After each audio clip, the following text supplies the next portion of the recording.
टीपू सुल्तान को लेकर राज्य में एक बार फिर सियासी विवाद गर्मा गया है।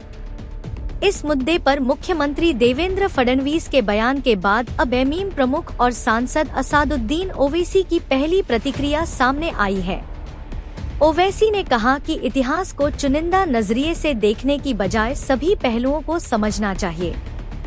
अपने बयान में उन्होंने पूर्व राष्ट्रपति एपीजे अब्दुल कलाम और हिंदुत्व विचारक विनायक दामोदर सावरकर का भी उल्लेख किया। ओवैसी ने सवाल उठाया कि जब देश के विभिन्न ऐतिहासिक व्यक्तित्वों का सम्मान किया जा सकता है, तो टीपू सुल्तान को लेकर बार बार विवाद क्यों खड़ा किया जाता है। उनके इस बयान के बाद राज्य की राजनीति में एक नई बहस छिड़ने की संभावना जताई जा रही है।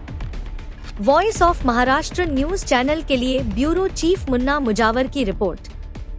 जेल में बैठकर टीपू तुम्हारे वीर की तरह 6-6 लव लेटर नहीं लिखा अंग्रेजों को मैं माफ कर दो, तुम जो बोले मैं करता हूं।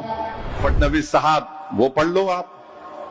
जब सरदार पटेल साइन कर रहे तो आप बड़े हैं या पटेल बड़े हैं, हमको बता दो आप। जी अब्दुल कलाम तो आपके लिए हीरो है ना, हमारे लिए भी है मगर आपके लिए ज्यादा है। तो तुम गांधी को मानते नहीं मानते या फिर तुम गोडसे को मानते, बोलो हमको। अभी इम्तियाज जलील साहब मेरे को बोल रहे थे कि महाराष्ट्र के चीफ मिनिस्टर ने टीपू सुल्तान पे कुछ कह दिया।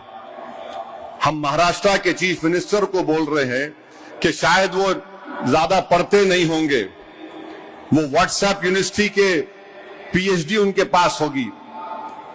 भारत का जब पहला संविधान बनाया गया था, उस संविधान को बाबा साहेब अंबेडकर ने बनाया। जितने संविधान सभा में लोग थे, नेहरू की साइन, सरदार पटेल की साइन, बाबा साहेब अंबेडकर की साइन, जितने उसमें थे सबने साइन किया।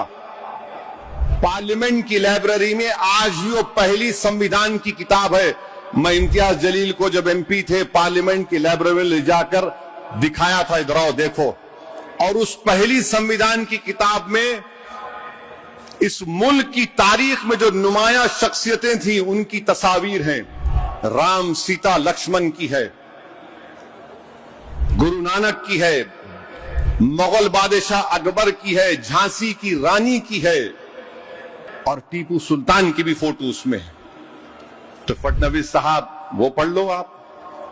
जब सरदार पटेल साइन कर रहे तो आप बड़े हैं या पटेल बड़े हैं, हमको बता दो आप। अंबेडकर साइन कर रहे हैं, आप बड़े हैं या बाबा साहेब अंबेडकर बड़े हैं। अच्छा, दूसरी बात, जब 1799 में टीपू सुल्तान की शहादत हुई, अंग्रेजों से लड़कर टीपू की शहादत हुई, जेल में बैठकर टीपू तुम्हारे वीर की तरह 6-6 लव लेटर नहीं लिखा अंग्रेजों को मैं माफ कर दो, तुम जो बोले मैं करता हूं। टीपू तलवार लेकर अपने मुल्क को अंग्रेजों से आजाद कराने के लिए शहीद हो गया। और अंग्रेजों को टीपू से इतना डर था कि 1.5 घंटे तक टीपू की लाश पड़ी रही।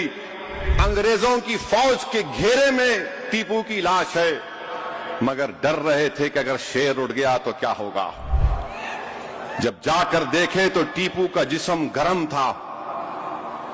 क्या यह बात सच नहीं है देवेंद्र फडणवीस साहब कि टीपू की लाश के पास से, उसके पास से अंगूठी निकली सोने की, उस पे क्या लिखा हुआ था? राम।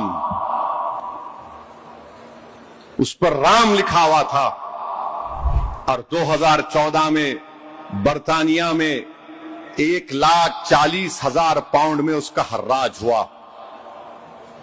क्या यह बात झूठ है कि एपीजे अब्दुल कलाम ने अपनी किताब विंग्स ऑफ फायर में लिखा कि भारत मौजूदा जो मिसाइल टेक्नोलॉजी, रॉकेट टेक्नोलॉजी को आज कर रहा है, वो टीपू के ख्वाबों को हम पूरा कर रहे हैं। एपीजे अब्दुल कलाम तो आपके लिए हीरो है ना, हमारे लिए भी है मगर आपके लिए ज्यादा है। आप तो बोलते नहीं हर मुसलमान एपीजे अब्दुल कलाम क्यों ना चाहिए। ठीक है, मैं खराब हूं, वो अच्छे हैं, तो उनकी बात को मान लो। विंग्स ऑफ फायर में एपीजे अब्दुल कलाम ने टीपू सुल्तान का जिक्र किया। अच्छा चलो ये भी मत मानो तो तुम गांधी को मानते नहीं मानते या फिर तुम गोडसे को मानते, बोलो हमको। गांधी ने अपनी यंग एज मैगजीन में लिखा कि Tipu Sultan was the embodiment of Hindu Muslim unity, यानी वो टीपू सुल्तान हिंदू और मुसलमानों में मोहब्बत का यकजाई था। अब क्या गांधी को झूठा बोलेंगे? आप मेरे को बोल सकते हैं? आप क्या टीपू सुल्तान ने श्रीनगरी मठ में फौज आई थी? कहां से आई थी? फडणवीस बोलेंगे आपको, मैं बोलूंगा तो फिर फौज आकर सोने का एक पुतला था उस मंदिर में लूट के लेके चले गए।